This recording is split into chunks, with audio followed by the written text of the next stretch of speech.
மறக்காம சர்ப்ரைஸ் பண்ணுங்க. Thank you. Hey guys, and welcome back. So moving on to the next game, I want to show a really interesting game between Grandmaster Daniel Naroditsky and Grandmaster Priyadarshan Kanapan, Naroditsky having the white pieces.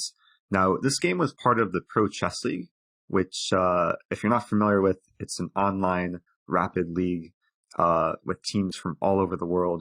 It's played on chess.com. Usually the season runs from January to sometime in the late spring. And this was actually the very first match of the very first season in the Pro Chess League. And Priyadarshan Kanapan is on my Pro Chess League team, the Webster Windmills. Daniel Naroditsky playing for the San Jose Hackers. And Naroditsky just played a beautiful game, which at the time it was painful for us because not only did Naroditsky win the game, but his team went on to win the match. But it's certainly a nice game to learn from, and also showed some very nice creativity, not only in the early stages of the opening, but also in terms of having a really nice attack against the Black King.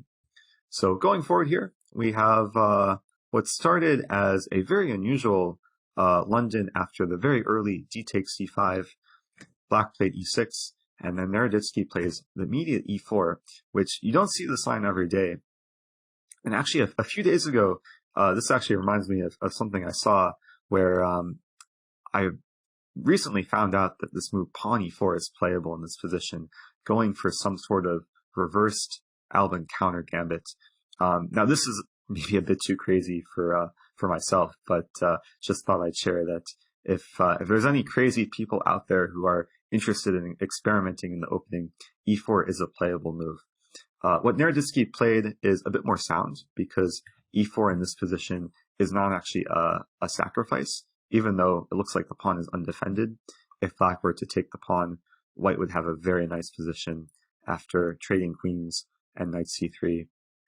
White is pretty much guaranteed to win back the pawn, also ready to castle kingside with a check along the d file, and this is just a healthy advantage for White going forward. So going back to this moment, after e6, e4, Priyadarshan plays knight f6, more solid move. And we'll go forward here. The opening seemed relatively quiet, both sides developing their pieces. White went for a very solid setup. I mean, it still resembled some sort of London, as we see the knight on f3, bishop on g3, and the other bishop and knight placed like so. The only difference is the pawn structure. It's a much more open position, and we'll see how this plays a role later in the game, because the kind of the openness and the geometry of the position really played a role in the tactical possibilities for White. So going forward here, bishop a6, the bishops do get traded. White doesn't really have a choice to avoid the trade of bishops. White would like to play a move like bishop e4, but this doesn't do any good, as now the black bishop on a6 very strong, preventing castling, and probably a move like f5 would be playable. So bishop take a6 is completely fine, and then queen e2, and a3. White was a bit slow to castle, not sure why Naroditsky didn't want to castle right away. Perhaps he was considering the possibility of castling queenside. But I do like the move a3 here, as it restricts any black minor piece from coming to b4. Also prepares b4 himself. And as we'll see very soon, White is very happy to expand on the queen side with moves like b4 and c4. And actually c4 was played here, kicking away the knights, and then b4, so White getting some nice space advantage on the queen side. And at first this is more of a positional plan, because White does have the 3-on-2 majority. So anytime you can push your majority and perhaps create some opportunity for making a passed pawn later in the game, it can lead to some more fun play from your side. So going forward here, queen b7, castle, rook fd8, some further improvements from both sides. And after knight e5, rook ac8, the next move from White was pretty surprising, and maybe not entirely necessary, but it was a very creative move, and it really put the pressure on Black. It's this move pawn c5, which looks very unexpected, as the pawn on c5 is attacked 4 times by a lot of black pieces. And at first it looks like a pawn sacrifice, but if black were to capture on c5, white is happy to take back, and then white is hitting the queen on b7, also has an eye on this knight on c6, and actually black is in some trouble here, as the black queen doesn't have too many squares to go to. So rather than taking on c5, Priyadarshan played this move knight b8, which looks very passive, but probably necessary to try and get the knight to a better square. And then going forward, knight dc4, improving the knight. And then after b takes c5, white did sacrifice the pawn. White is losing the pawn, but then goes for this move b5, which is a nice positional sacrifice.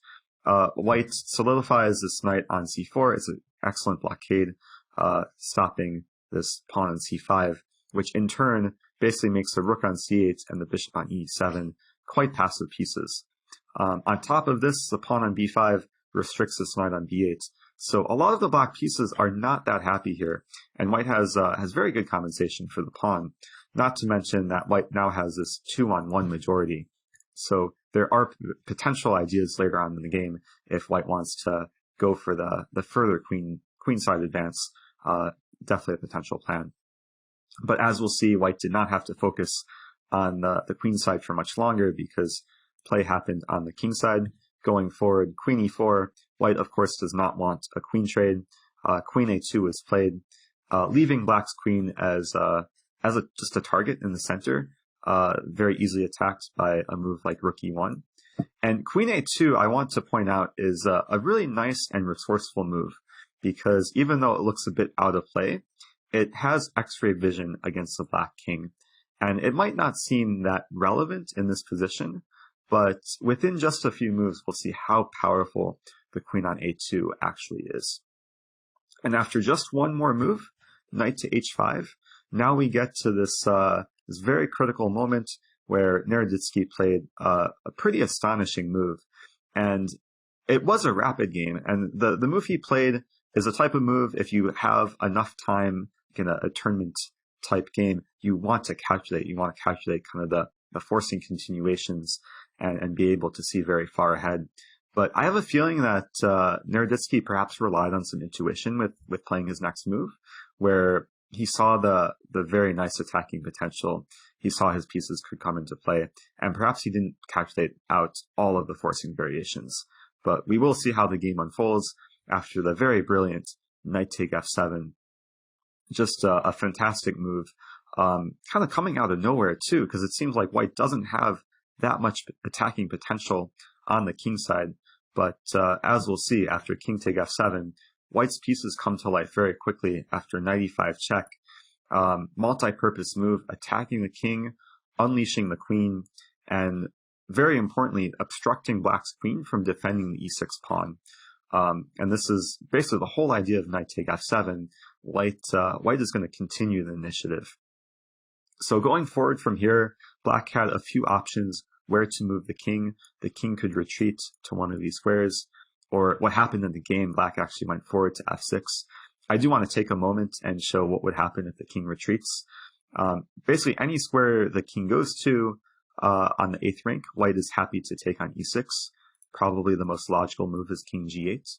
But then after queen take e6, we see white will be winning back material.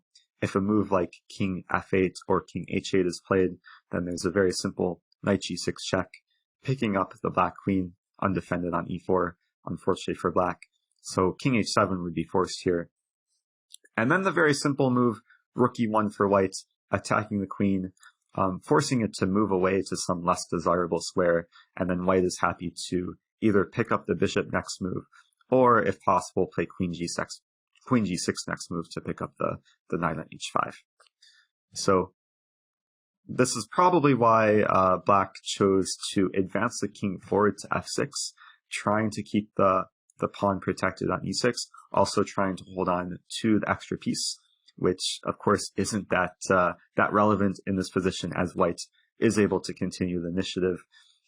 Going forward here, rook b e1, very strong move, hitting the queen, having some pressure also against this e6 pawn. The queen had to move away. Queen f5 was played. And we see white just keeps keeps throwing the punches. Every move is a threat in the position. Bishop h4, hitting the king. The king has no squares to move to, as it's restricted by the knight on e5. The only feasible move for black is to play g5. And now another very strong move from Naroditsky. And it turns out this is the only winning move in the position. So if you haven't calculated this far, I would highly encourage you pause the video and find the strongest move for white in this position. So the strongest move and the only winning move is the very exuberant pawn to g4, forking the queen and the knight, keeping the initiative, and really putting the question to the black queen. And I should point out that white is not interested in winning the knight. White is more interested in having a gateway to get to the black king. And as we'll see, the only safe square the black queen can move to is f4 in this position. And then white can very simply play bishop to g3, hitting the queen further. And then after queen d2, another very nice move from white. Very quiet, but very strong queen to b1. And now we can see the danger of the queen along this b1 h7 diagonal. Should point out that black has no way to obstruct the queen along this diagonal because d3 is controlled by the knights. Black would love to play a move like queen d3, but that's just not possible. And now we can see that the queen is guaranteed to enter the position. There is a mate in one threat with queen g6. So Priyadarshan played rook to g8, defending against the mate threats. But then after the very simple queen h7, black is just busted, and black cannot avoid mates. Again, white is not interested in the knight on h5. White is interested in checkmating the king. We can maybe play one move further here just to demonstrate. Black did resign in this position, but if rook c f8 is played, white has a very simple queen take h6, rook g6, and queen take g6 mate. So hope you guys enjoyed that game. At the time this game was played, I did not enjoy it at all, as my teammates went down in pretty brutal fashion. But it is, to Naroditsky's credit, a really instructive game. I think there's so much to learn from this game. His creativity in the opening could be much appreciated, and then also just the tactics with this amazing knight take f7 move, pretty much coming out of nowhere. This is why it's always important to be tactically alert and to always search for the forcing moves in the position, search for ways to get initiative, because you never know what it may lead to. So with that, I'll see you guys in the next lesson. Thank you.